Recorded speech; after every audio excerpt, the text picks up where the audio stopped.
sooner you begin moving those bodies behind us, the better. No. Because if all those bodies begin to decompose in one place, and if the wind changes, you're going to have a very good grain crop, but an awfully smelly yield. Except we're not seeing the sun. The sun's hiding in something, so we're in total darkness. Like this. It's the time of the moon. Suppose there is an equipment, there is a machinery, which no one in the world has ever seen before. If it's brought in front of you, who will be the first person who will be able to tell you the mechanism of this machinery or this object? The person who will tell you the mechanism is the manufacturer. Some may say the creator, some may say the inventor, some may say the producer. Whatever they say, it will be somewhat the similar. plagiarized video begins with a silly equivocation masquerading as an argument from design. After that, it moves on to the real whoppers. The first one is that the Big Bang was predicted in the Koran. Big Bang is already mentioned in the Quran, in Surah Anbiya, chapter number 21, verse number 30, which says, "Do not the unbelievers see that the heavens and the earth were joined together and we clove them asunder?" Who could have mentioned that? This is the Egyptian god Shu. He's clothing asunder Nut and Gab as part of the Egyptian creation myth from Coffin Text number 76. This myth is 2 millennia older than Islam. The Quran mentions 1400 years ago, in Surah Furqan, chapter number 25, verse number 61, that blessed is he who had placed the constellation in the sky and placed therein a lamp, a sun, having its own light, and moon having reflected light or borrowed light. The Arabic word used for moonlight in the Quran is munir or nur, meaning reflected light or borrowed light.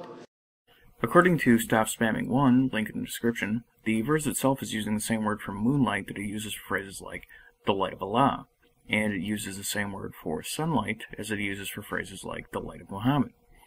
Which means that either Allah is just a reflection of Muhammad or Mr. Naik is making shit up. Your choice. Oh, and Aristotle claimed the moon was reflecting the light of the sun 10 centuries before Islam. But the Quran says 1400 years ago, in Surah Naziyat, chapter number 79, verse number 30, and thereafter we have made the earth egg-shaped. Wait a minute.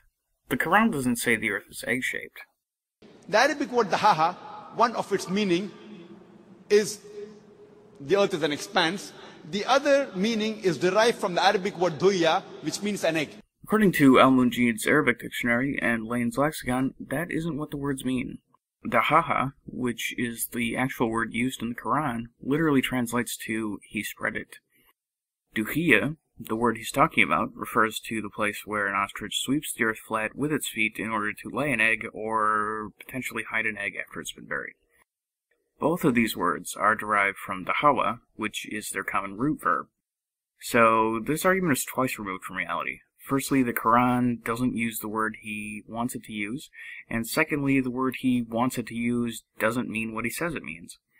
Of course, Mr. Naik is perfectly free to use this bastard edition of Quranic Arabic to say the world is round, just as others are free to use this verse to say it means the world is flat. And, of course, the former Grand Mufti of Saudi Arabia is free to say this verse, and others like it, mean both, that the world is round but seems flat because of how awesome Allah is. Oh, and Pythagoras is generally credited with the first spherical earth theory, which was 1,200 years before Islam. But the Quran says in Surah Anbiya, chapter number 21, verse number 33, it is Allah who has created the night and the day, the sun and the moon, each one traveling in orbit with its own motion. So the Quran says that besides the sun revolving, it even rotates about its own axis. Unfortunately for Mr. Naik and Mr. Sun, the verse in question says that the sun is swimming in its orbit. There is a word for rotation, but this verse is not using it.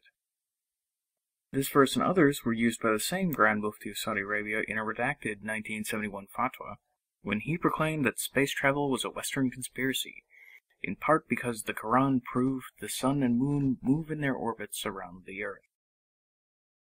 Professor Bernard Palissy in 1580, who first described the water cycle, how does the water evaporate from the ocean, forms into clouds, moves into the interior, falls down as rain. This water cycle is spoken about in great detail in the Quran in several verses.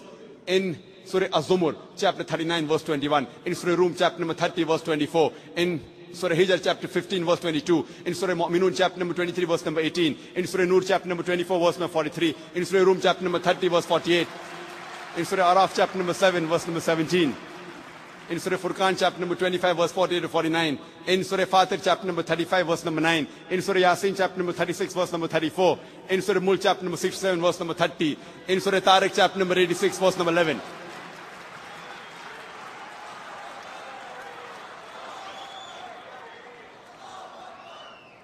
There are hundreds of verses in the Quran which only speak about the water cycle, which science has discovered recently. So, Mr. Naik had an intern go through and find all the places in the holy book of a desert religion that talk about rain. Today, we have come to know that there are two types of water, sweet and salty. And there is a barrier between them, which is mentioned in the Quran in Surah Furqan, chapter 25, verse 53, and Surah Rahman, chapter 55, verse 17 and 18. The largest insight of hydrology is that it's evaporation of the oceans, which puts water into the air, which forms the clouds. That means that any barrier must be passed in order for there to be any rain. And there are other claims in these videos, but I'll skip them for the good doctor's sake. So, why is Mr. Soon ripping off from Mr. Naik? Why is he making this video? Why is he addressing it to all atheists? And he makes the answer perfectly clear. Rather than figuring out that the Quran isn't a science book, and that it's at least possible that God doesn't exist, and the book is a history of a 7th century warlord, Mr. Soon judges the truth or fiction of reality based on how closely it matches the Quran.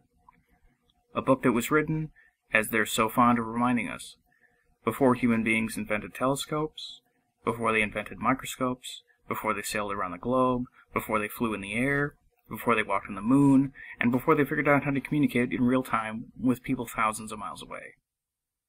And that's why he fails.